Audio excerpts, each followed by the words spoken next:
lone hope for our race lay with the Allspark, the keeper of our history. But with its destruction, only fragments now remain. After 2007's disappointing adaptation of the blockbuster film Transformers, games have nowhere to go but up. It's hard to believe that you can go wrong with so enticing a concept as transforming robots, but so far, it's proven elusive. Hot alongside the theatrical release of Transformers Revenge of the Fallen comes yet another game adaptation. Are a new developer and a rethought approach enough to do the concept right? The fallen shall rise again.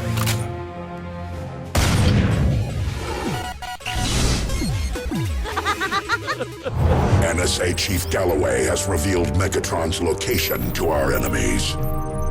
He's 6 miles underwater in the Laurenthian Abyss. The site's guarded by a carrier group and airborne surveillance. He's unreachable. It may come as no surprise, but the Decepticons weren't completely defeated at the end of the first Transformers film.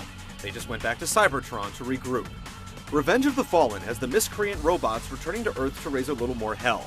You can play as either the Autobots or Decepticons, and for the most part the story follows the film's beat loosely, filling in some parts and taking liberties where it has to, like during the Decepticon Endgame. If you haven't seen the film, well, get ready for some goofy lessons in Cybertronian prehistory. The story is mainly told through pre- and post-mission cutscenes, and it's a lot easier to follow if you're familiar with the movie. Frankly though, the game structure doesn't lend itself particularly well to linear storytelling, and that's fine.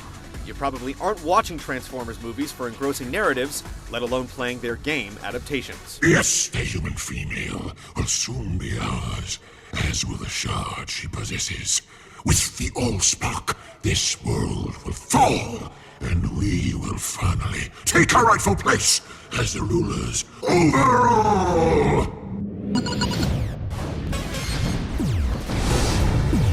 Nest 1, this is Sergeant Epps. I'm over southeast Shanghai at 1,200 feet.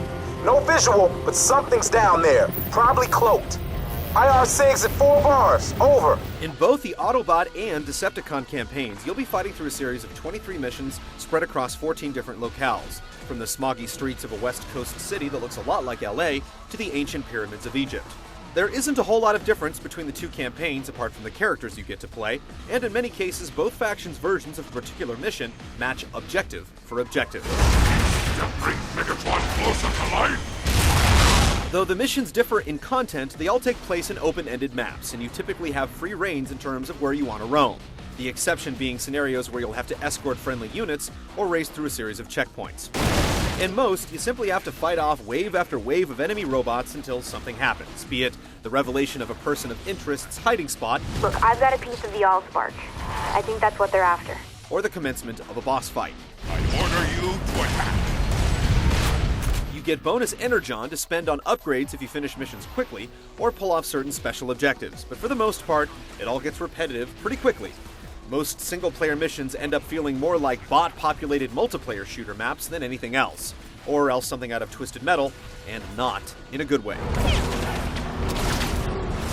Not surprisingly, Revenge of the Fallen is a lot more rewarding when you're playing against real people. There aren't any surprises when it comes to multiplayer modes. Free-for-all deathmatch and a team variant, as well as takes on Capture the Flag and Capture and Hold, are all represented.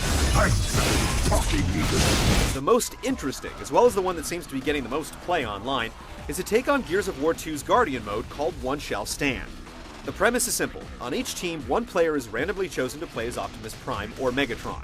So long as they're alive, their teammates respawn freely. Once they're down, though, the dead people stay dead.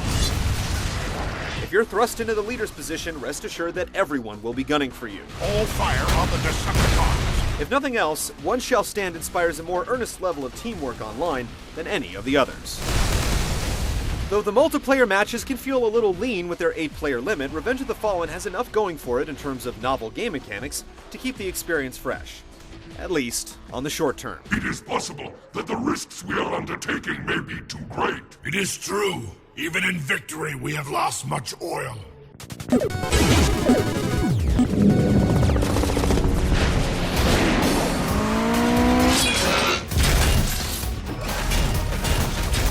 They may feel weird at first, but once you get a handle on Revenge of the Fallen's controls, you'll effortlessly pull off cool, gratifying moves. I actually enjoyed that. When you think about all the actions that had to be shoehorned onto a standard controller, shooting, jumping, melee attacks, specials, and all the transformation-specific functions, it's a wonder it all works without feeling totally cumbersome.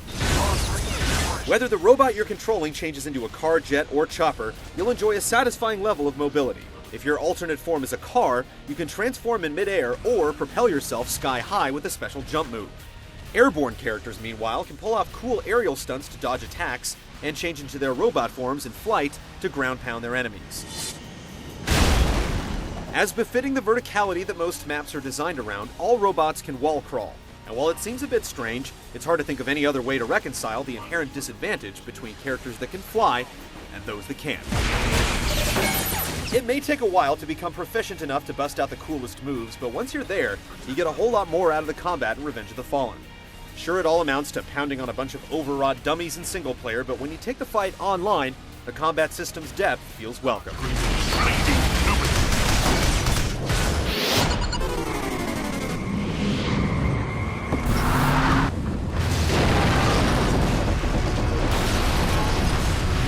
If you like the way that Michael Bay's Transformers look, then you'll be fine with their faithful video game recreations. Though they don't quite make sense visually when you look at them, their transformation animations translate well too. They stand in our way! The voice work, though, is kind of spotty. The robots sound okay for the most part, but the human cast has come up short. You did it! You saved me, and you saved the Allspark. I can't believe Sam stuck me with this thing. I'm gonna kill him. Both Shia LaBeouf and Megan Fox lent their voices to the production, but they couldn't sound less into it. B, you gotta get me out of here. There's also an audio issue during the cutscenes that makes it really hard to hear what some of the robots are saying. You can turn the volume way up if you really want to listen to what they're saying, but be careful. If you're not quick enough on the mute, you'll be blasted with an earful of Optimus. Without the Allspark fragment or petroleum, the Decepticons are about to run out of power. Somehow, I doubt it will be that easy.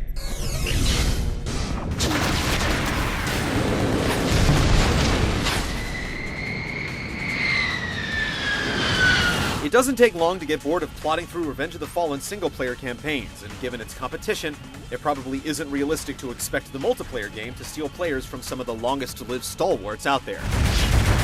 There's some stuff tucked in there that'll please devout fans, but most everyone else will be ready to move on after a few hours.